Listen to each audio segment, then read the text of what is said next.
Sigrun of Scarnhaven was 19 years old, 4 foot 11 inches of scarred silence, and worth exactly 1 border, 1 river crossing, and 11,000 acres of contested timberland to the 2 wolf kingdoms that had been killing each other's sons for 62 years. On the morning she was carried across the Ashvane ravine in a cage disguised as a bridal litter, wrapped in 17 yards of blue wedding silk that had never once touched a loom in her own house, she counted the wolves guarding her procession, 40, then 41, then 41, and 1 wounded, and understood, the way she understood most things now, without saying a word. Every single one of them would let her die before they let her run. If you have ever been given away by people who called it love, comment below and tell us where in the world you're watching from tonight. And if this story finds something true in you, hit that subscribe button and the bell, because the next chapter of Sigrun's war is coming, and you will not want to miss the moment the Wolf King opens his eyes. Nobody in the procession knew that the bride they were delivering to Betrothed had spent 6 years of her childhood locked in a stone cellar beneath her own father's hall, being taught to kill men twice her size by an exiled uncle who had once commanded the Scarnhaven Royal Guard before a coup stripped him of rank and left him with nothing but a blade, a grudge, and a niece nobody else wanted. Sigrun had grown up small and quiet and, to every eye that mattered, utterly harmless, a girl who flinched at raised voices and dropped her gaze in front of men.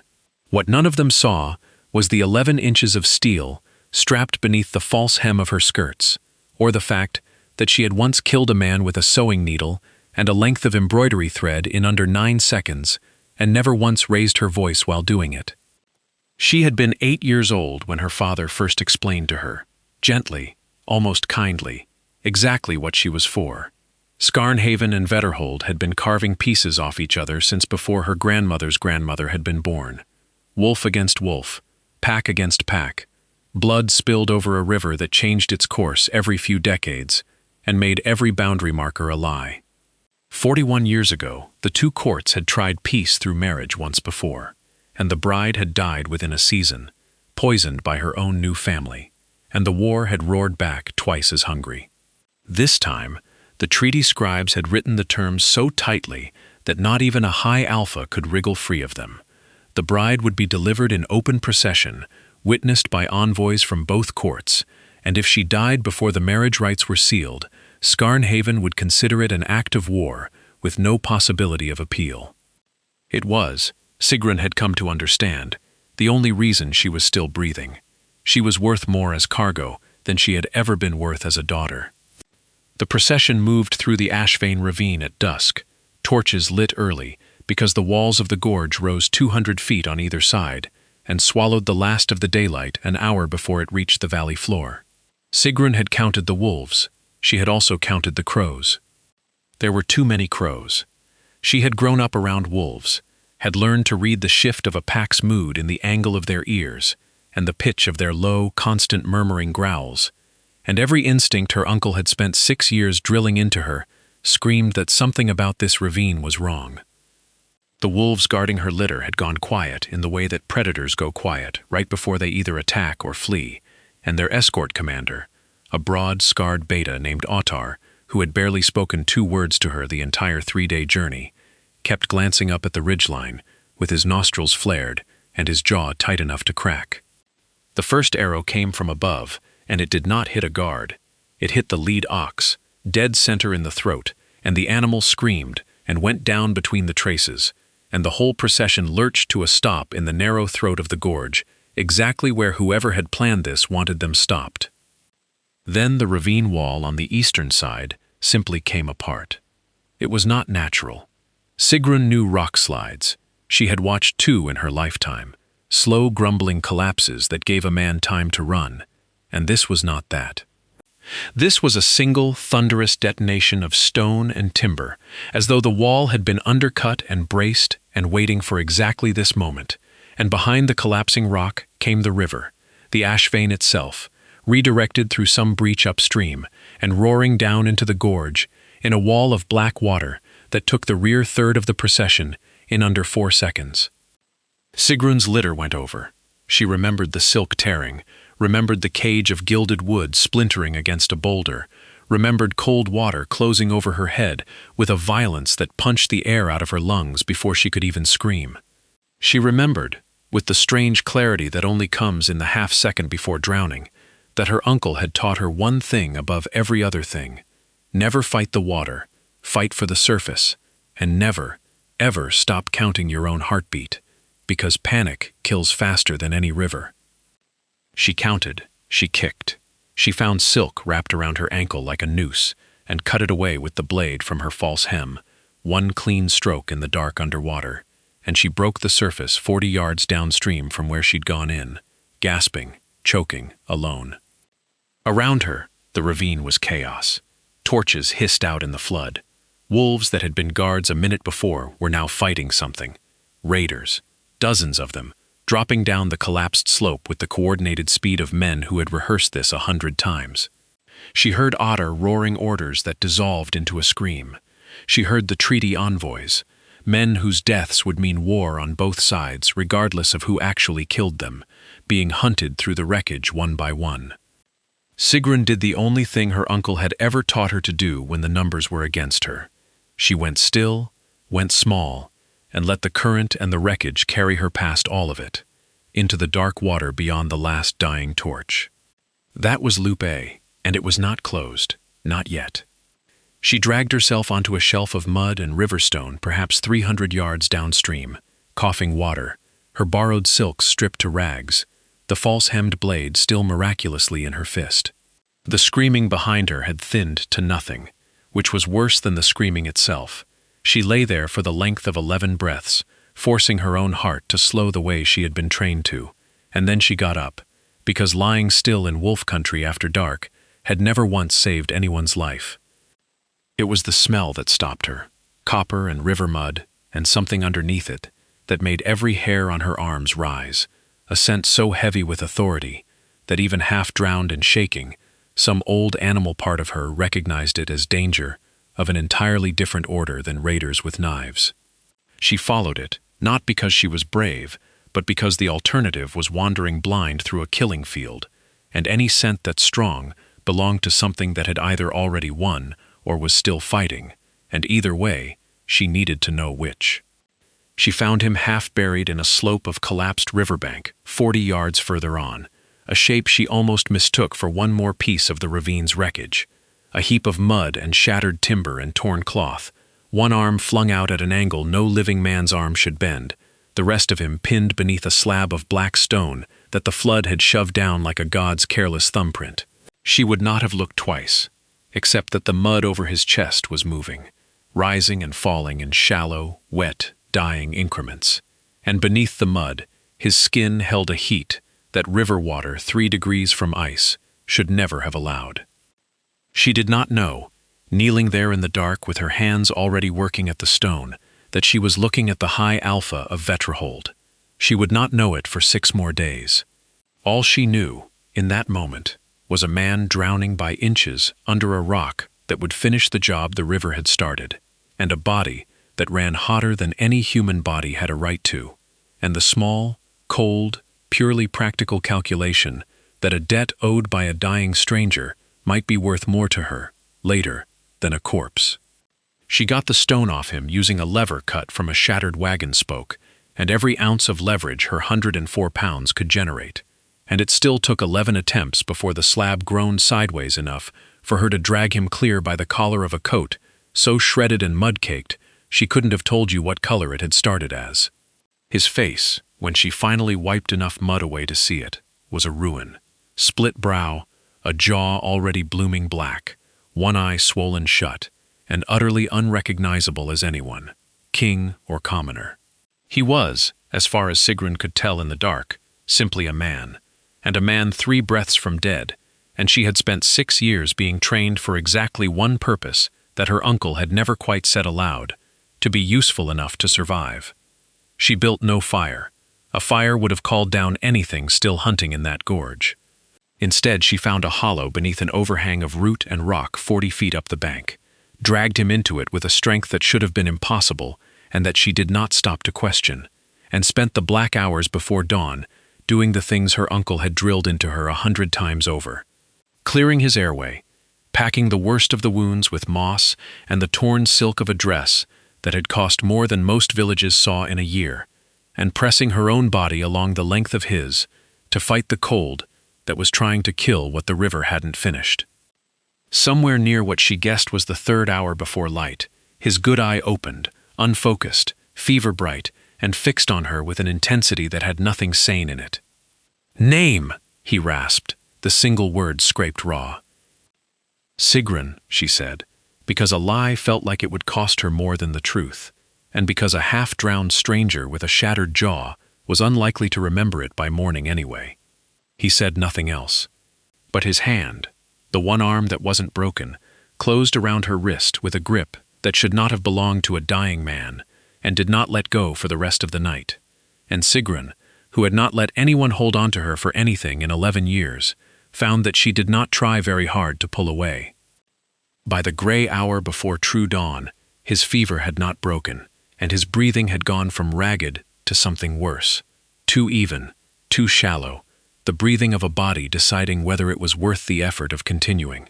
Sigrun had seen that breathing exactly once before. On a hunting dog her uncle had put down rather than watch suffer, and something in her, something she did not examine too closely, because examining it would have meant admitting how strange it was to feel anything at all for a stranger she'd known for 6 hours, refused to let this be the same ending. She had nothing. No herbs she recognized in the dark, no healer's kit, no fire. What she had was warmth and stubbornness, and the small, sharp knife that had already saved her once. She opened the meat of her own forearm, not deep, just enough, and pressed it to his split lip, an old wives' cure her uncle's men used to swear by on raids gone wrong, more ritual than medicine, but it was the only thing in her hands to give. Whether it was the blood or simply the passing of the worst of the fever's peak, his breathing steadied within the hour, evened into something that sounded, at last, like a man merely wounded instead of a man dying. He did not wake again until the sun was fully up, and when he did, his one working eye found her first, and something moved behind it that had no business existing between two strangers who had known each other for the length of a single terrible night.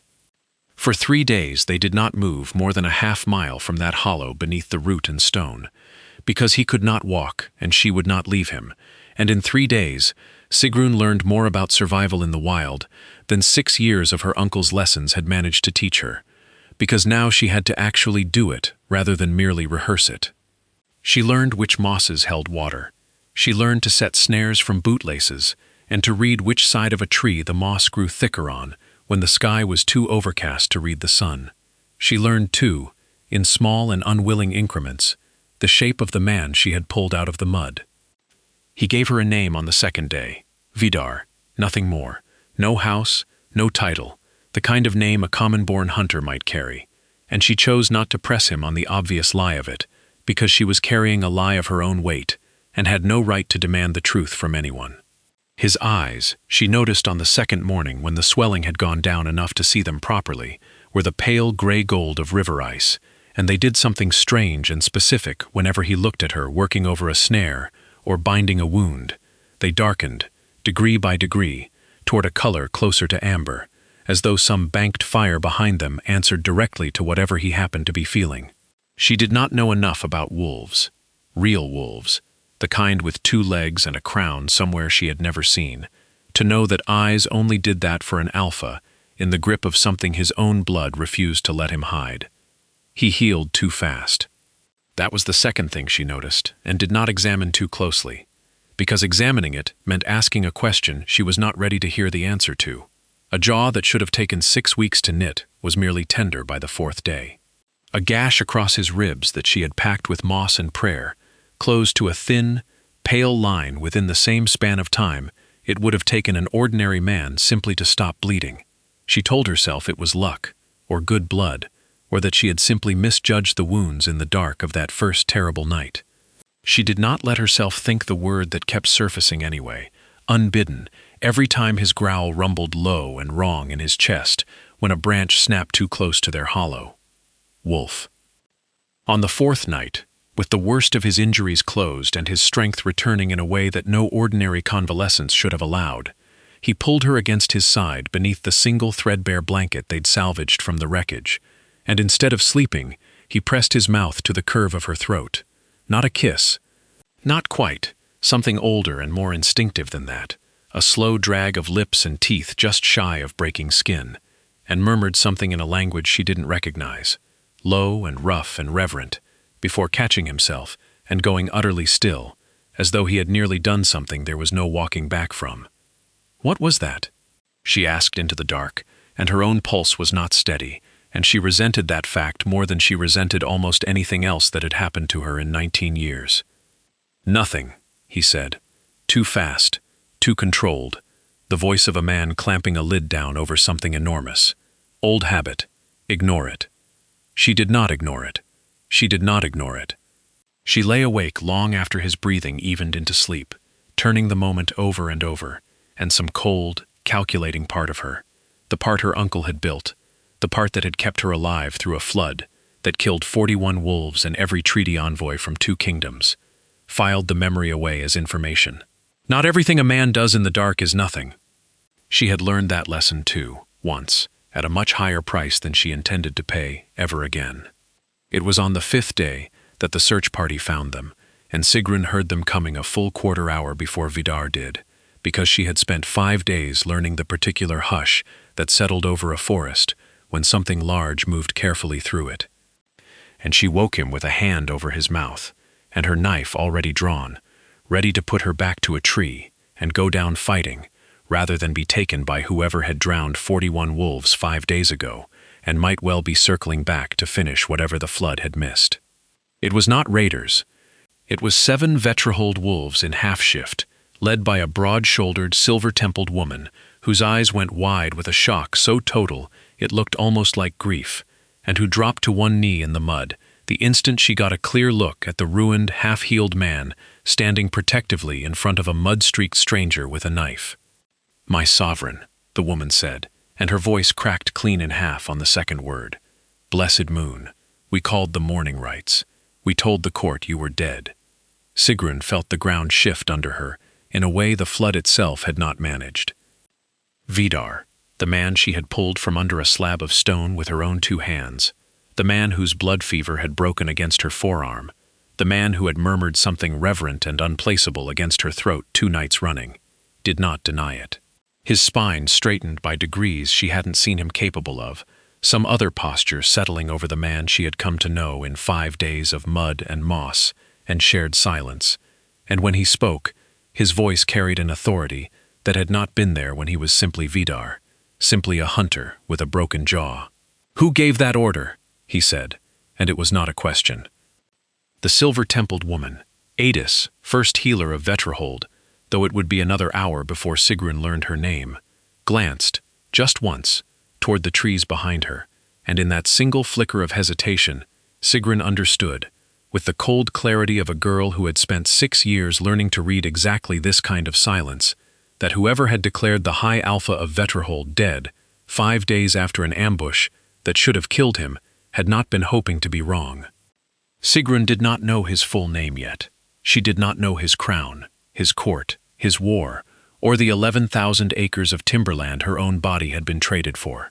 What she knew, standing in the mud with her knife still half raised and her pulse refusing to settle, was that Loop A, the flood, the ambush, the death that should have claimed them both, had just closed, and Loop C, the identity she had been circling without daring to name, had just cracked wide open in the worst possible way. And somewhere behind Idis's carefully composed grief, a third loop she hadn't even known to watch for was already turning, patient and cold, waiting for its moment. If you've ever had someone smile at you while lying straight into your face, you already know exactly the kind of danger Sigrun was about to walk into. Stay with this one, because it only gets colder from here, and don't forget to like this video if you want the next chapter the second it drops. The journey back to the betrothed stronghold took 2 days on horseback, and Sigrun spent both of them learning, in real time, exactly how much her life had just changed. Vidar did not touch her in front of his own wolves. He did not speak to her beyond the bare civility owed to a rescued stranger, and something in that deliberate distance stung more than she expected. given that 4 nights ago his mouth had been at her throat and his hand had refused to release her wrist until dawn. She told herself the sting didn't matter. She told herself a great many things over those 2 days that turned out, later, not to be true.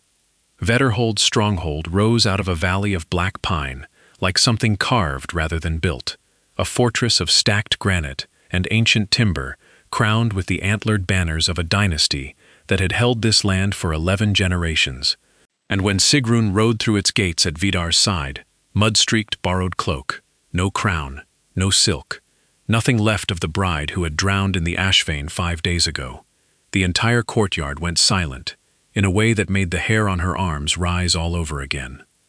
Word of a high alpha risen from the dead spreads faster than any messenger can outrun it, and by the time they reached the hall, the courtyard had filled with perhaps 300 wolves, all of them staring, all of them radiating a confusion so thick Sigrun could taste it on the air like ozone before a storm. At the top of the hall steps stood a man Sigrun had never seen before, and instantly, instinctively, distrusted. Tall, narrow-faced, dressed in mourning black so fresh the dye hadn't fully cured, with a high councilor's chain of office around his throat, that by every law she understood of any court she had ever studied, should not have belonged to anyone while the sovereign still breathed. "Kolgrim," Vidar said, and the single syllable carried enough winter in it to frost the courtyard air. The councilor did not flinch. That, more than anything, told Sigrun exactly what kind of man she was looking at. "My sovereign," Kolgrim said, and dropped into a bow so smooth and so perfectly timed that it read, to Sigrun's trained eye, as pure theater. "The moon herself must have carried you home. We mourned you as lost beyond the second sunrise. The envoys confirmed no survivors at the ravine, the bride's litter destroyed, the escort slaughtered to the last man. I acted only as the law demands, when a throne stands empty in wartime." "The throne," Vidar said, "was never empty. For 5 days, by every right our ancestors ever wrote, it was."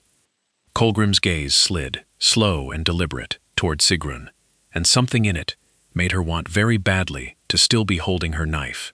And the bride, the treaty required, the peace both kingdoms bled for, was declared dead alongside you. I have already sent word to Skarnhaven confirming both losses, with my deepest condolences, and my intention, as acting sovereign under the right of the empty throne, to renegotiate the peace terms myself, since Skarnhaven can hardly expect Vetterhold to honor a marriage contract to a corpse. It took Sigrun exactly 4 seconds to understand the shape of what she was looking at, and the understanding arrived with the same cold clarity as the moment the ravine wall had come apart above her head. Kolgrim had not simply capitalized on a tragedy, he had built one.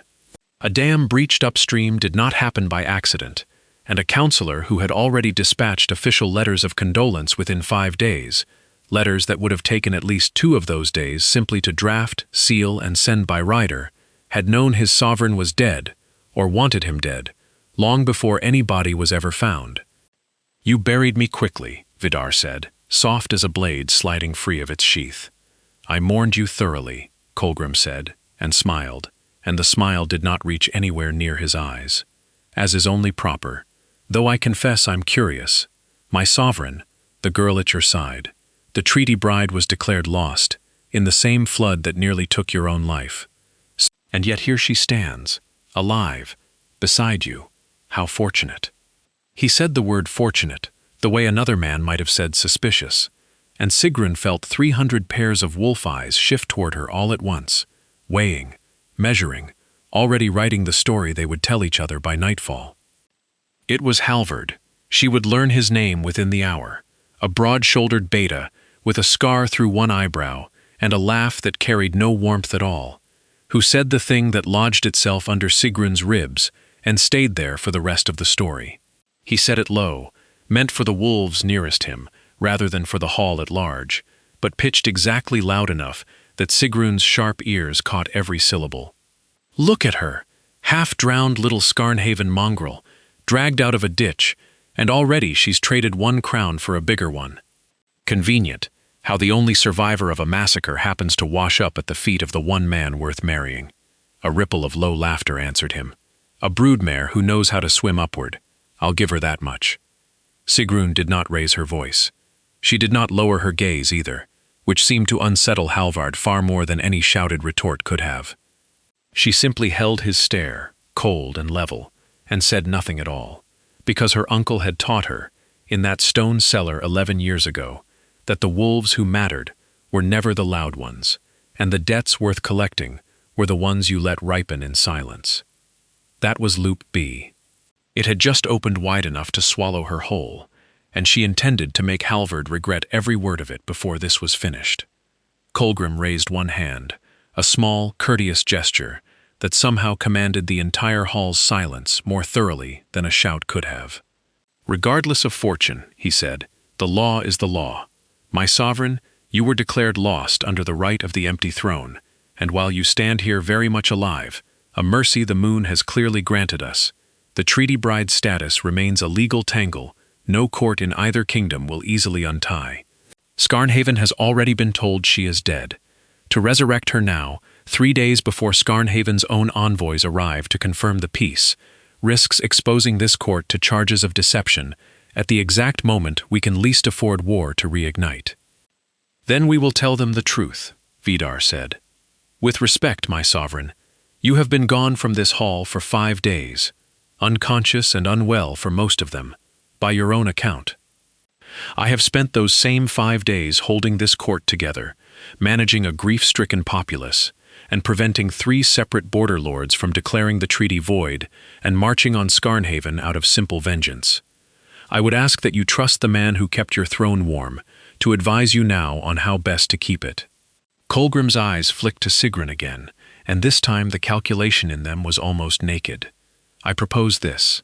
Let me formally take the treaty bride as my own consort, under the ancient right of succession claim, which our law has always permitted when a sovereign's marriage contract becomes void through circumstance. The peace holds. Skarnhaven need never know their daughter was ever declared lost at all, and you, my sovereign, are spared the political entanglement of a marriage forced on you by a war you did not start." It was, Sigrun realized with a chill that had nothing to do with the mountain air, a masterwork of a trap. Kolgrim was not merely reaching for a throne. He was reaching for the exact leverage point the treaty itself had built, the marriage clause, and dressing his own ambition in the language of mercy and law, all while standing in a hall full of wolves who had no reason yet to doubt him and every reason to trust the man who claimed to have carried their kingdom through 5 days of grief. Vidar's jaw had gone tight enough that Sigrun could see the muscle jump beneath his healing bruises, but he said nothing immediately, and in the space where he should have simply refused, Sigrun watched Kolgrim's smile widen by exactly 1 careful degree, as though the councilor had expected hesitation and had already planned 3 moves past it. She did not yet understand betrothed law. She did not know what a right of succession claim required, or how binding it truly was, or whether Kolgrim's smooth citation of ancestral rights was even accurate rather than simply confident. What she understood, with the same cold instinct that had told her which crows were wrong in the Ashvane ravine, was that the councilor standing in fresh morning black had just tried to claim her, a woman he had known for less than 4 minutes, as though she were a parcel of disputed land, and that somewhere beneath his careful legal language was a man who very badly needed her not to remember anything true about the 5 days she'd just survived. Vidar did not answer Kolgrim in the hall. He turned instead, took Sigrun by the arm with a grip gentler than the one he'd used to hold her wrist through a fevered night, and walked her out through a side door before the whole court, leaving 300 wolves and 1 smiling councilor to fill the silence with whatever guesses they liked. "You will say nothing," he told her, once they were alone in a narrow stone corridor that smelled of pine smoke and old iron, "about anything that happened at the ravine. Not to Kolgrim, not to Halvard, not to anyone in this hall, until I know exactly how deep his roots have grown." "You think he did it," Sigrun said, not a question. Something flickered behind Vidar's eyes, that same slow shift from ice gray toward banked amber that she'd learned, in 5 days, meant he was fighting to keep something contained. "I think a man does not write condolence letters within 2 days of an ambush unless he already knew the outcome he wanted before the ambush happened. I think a high councilor does not memorize the exact wording of a 400-year-old succession rite unless he has been rehearsing it.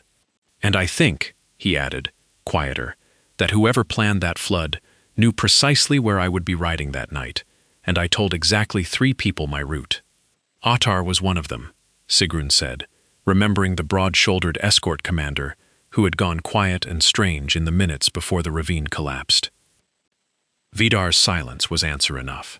She spent the following 2 days learning the shape of Vetterhold's court, the way she had once learned the shape of a forest with no map, by watching, by counting, by cataloging every small tell that told a truth larger than the words attached to it.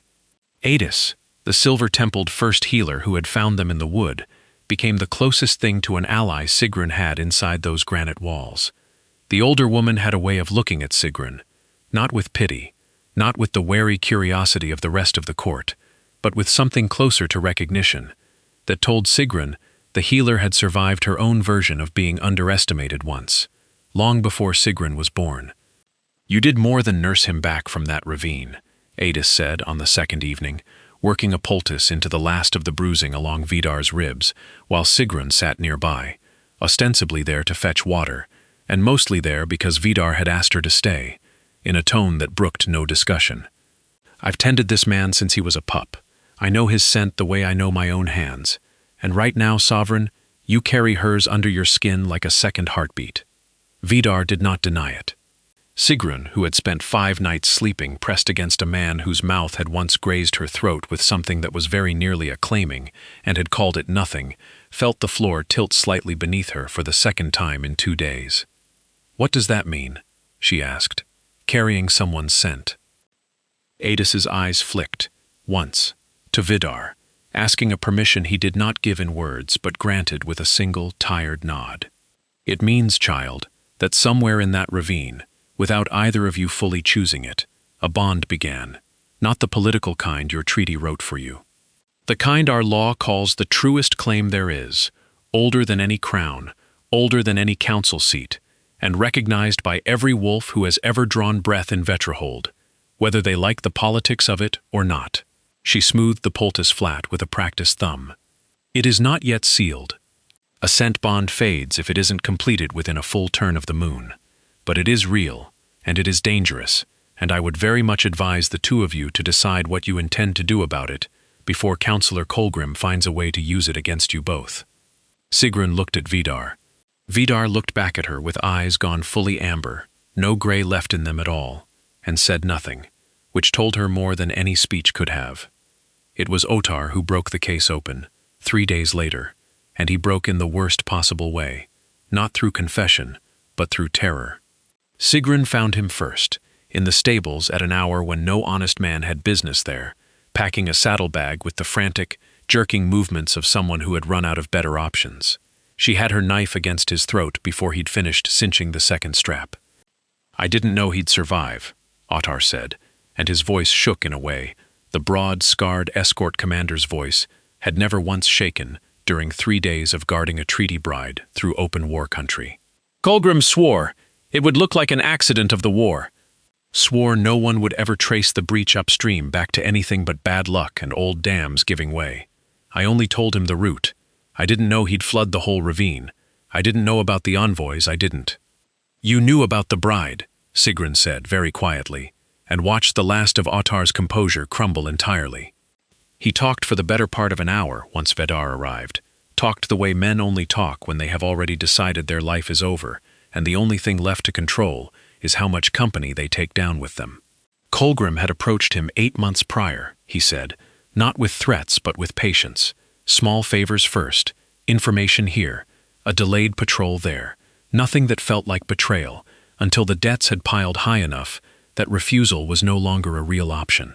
The dam breach had been engineered over 4 months by a crew of mercenaries, Kolgrim paid through 3 layers of false names. The raiders in the gorge had been told only that they were hitting a Skarnhaven war caravan for gold.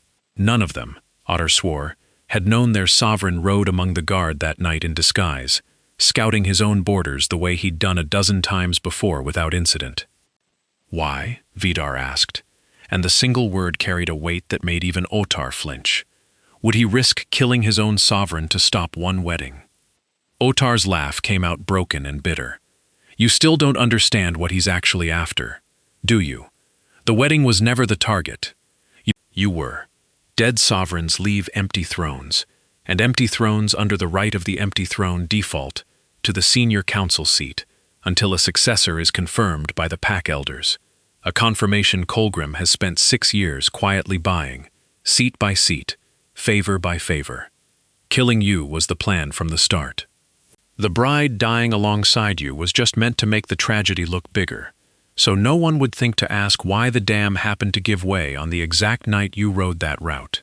Sigrun felt something in her chest go very cold and very still. The same stillness she had learned in a stone cellar at 8 years old, the stillness that came right before her uncle told her to strike. And the law he cited, she said, the right of succession claim, claiming me as his consort. Otar looked at her with something close to pity. He never wanted you, girl. He wanted the treaty's legitimacy, without the sovereign attached to it.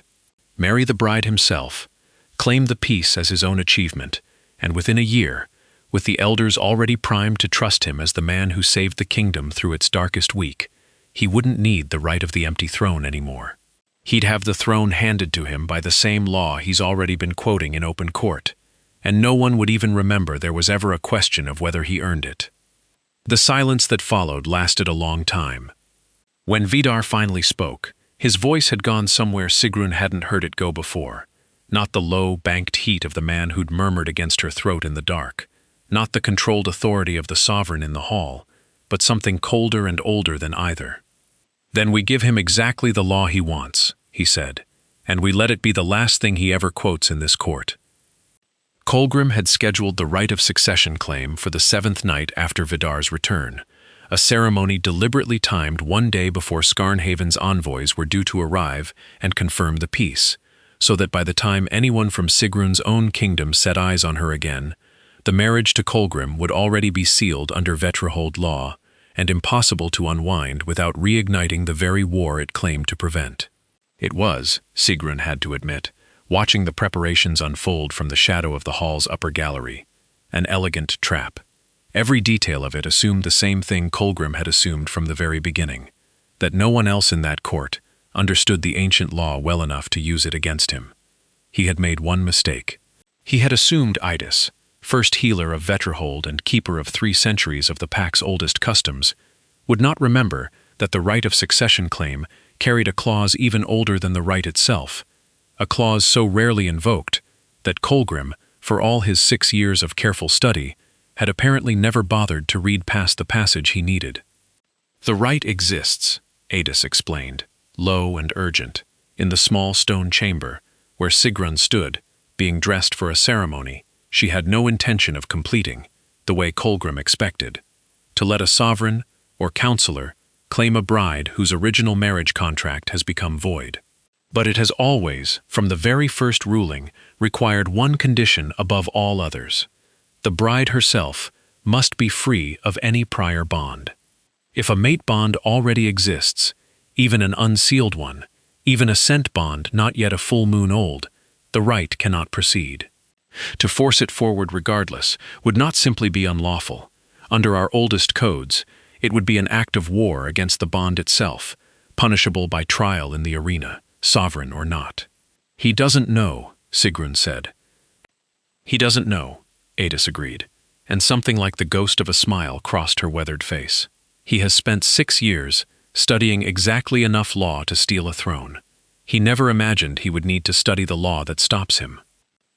The ceremony hall was packed 300 deep by the time Sigrun walked in wearing Vetrahold blue, rather than the ruined silk of a Scarnhaven bride, and Colgrim's smile faltered for exactly 1 heartbeat when he saw who stood beside her at the base of the dais. Not a councilor's guard, not a healer, but the High Alpha himself, in full formal black, his eyes already burned down to solid amber. "My sovereign," Colgrim said, recovering his composure with the smooth speed of a man who had talked his way past worse surprises. "This is a private rite. Tradition does not require your presence." "Tradition," Vidar said, "requires that the bride be unclaimed.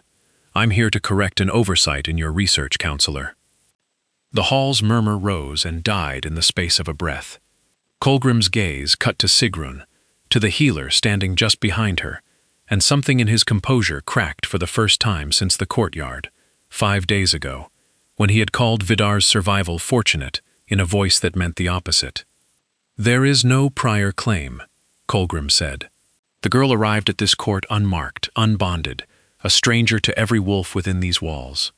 "She arrived," Adis said, stepping forward with the unshaking authority of a woman who had buried 3 sovereigns and crowned 4, carrying a scent bond 11 days old, formed in the Ashvane Gorge, on the very night you engineered to end our sovereign's life. "I have confirmed it myself, as first healer, under the oldest rites this court recognizes. The bride is not unclaimed, councilor. She has not been unclaimed since the hour you thought you'd killed the only man who could ever claim her first." The silence that followed was total. 300 wolves who had spent 7 days believing their beloved sovereign had survived an accident of war now watched Colgrim's face do something none of them had ever seen it do. Go pale, then go still, then go calculating all over again, the mind behind it working desperately for an exit that no longer existed. "This is absurd," Colgrim said, too fast, the first crack of real panic bleeding into his voice. "A convenient bond, discovered at the exact moment it's needed. I invoked the right of succession claim in good faith, to preserve this kingdom's peace while its sovereign lay presumed dead." "You invoked a right," Vidar said, and his voice had dropped to something so quiet the entire hall leaned in to catch it, "that explicitly forbids exactly what you attempted.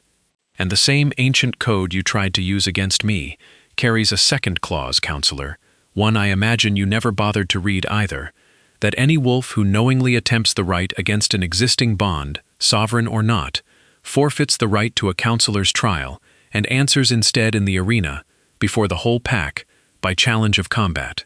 You wanted a law to hand you a throne. Congratulations. You've found one that will hand you a grave instead." Halvard, standing near the front of the assembled court, with the same scornful set to his jaw he'd worn in the courtyard 11 days earlier, made the mistake of laughing. A short, disbelieving bark, more nerves than mockery. A scent bond with a war bride found floating in a ditch. Convenient timing for a girl who spent 11 days learning exactly which lies keep her alive.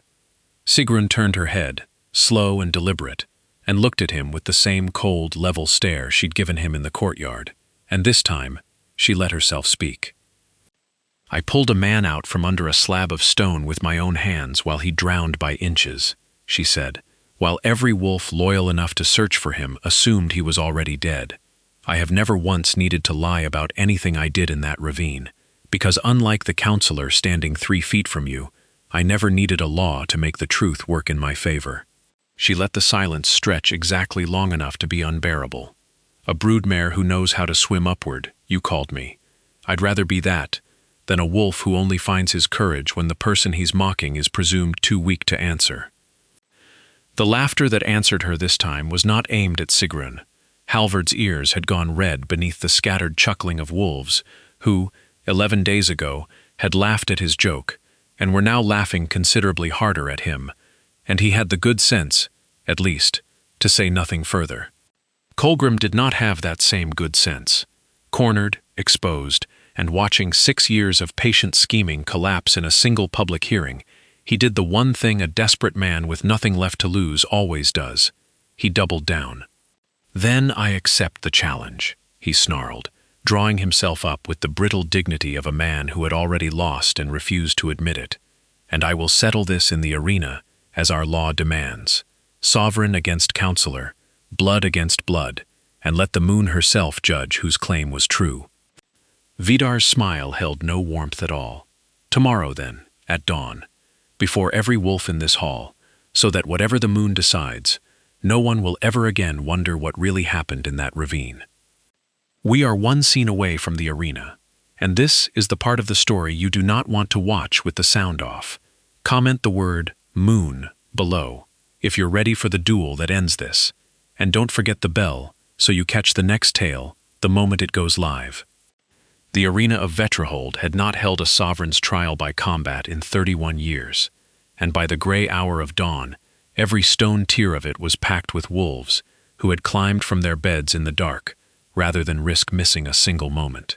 Sigrun stood at the rail closest to the sand, Idis at one shoulder and a silent, watchful Otar, spared execution only on the condition he testify in full before the pack elders, at the other, and watched Vidar and Kolgrim enter the ring from opposite ends beneath a sky still bruised violet with the last of the night. Kolgrim had chosen to fight in his half-shifted form, all lean gray fur and elongated claws, the shape of a wolf who had spent decades relying on cunning rather than raw strength, and clearly hoped speed alone might close the gap. Vidar shifted the moment his boots touched the sand, and the transformation took him from a man in formal black to something that made the entire tier of watching wolves go silent at once. A wolf the size of a plow horse, coat the deep, cold gray of river ice under moonlight, eyes burning a color that had nothing of amber's warmth left in it at all, only fury banked white-hot and perfectly, terribly controlled. The fight, when it came, did not last long. Kolgrim was fast, and he was clever, and for 11 days he had planned every possible outcome of a confrontation with his sovereign, except this one, the one where the sovereign was already healed, already furious, and already certain of exactly what he was fighting for. Kolgrim opened with a feint toward the left flank that would have gutted a slower opponent. Vidar was not there when the claws arrived, already turning inside the strike with a speed that shouldn't have belonged to a body that had been drowning under a slab of stone 11 days earlier. And the answering blow took Kolgrim off his feet and onto his back in the sand, with Vidar's jaws a hand's width from his throat, before the councilor had even finished his second breath of the fight. The arena held its breath. Vidar did not close the last hand's width. He held there, jaws bared, eyes locked on the wolf pinned beneath him, and let the silence stretch until every single wolf in that arena understood exactly how easily this could end, and exactly why it wasn't ending that way. Not out of mercy, but because a dead councilor could not confess in front of the pack elders, and Vidar wanted every ear in Vetrahold to hear the confession before the moon claimed her verdict. He shifted back on his knees over the pinned, panting wolf, fully human again, breathing hard but steady, and his voice carried to every tier of stone without needing to rise above a normal speaking volume, because 300 wolves had gone that still. "Tell them," Vidar said. "Tell them what you told Otter to arrange in the ravine. Tell them whose route you sold to mercenaries, 8 months in the planning. Tell them, and I will let the elders decide your sentence, instead of my own claws deciding it for them."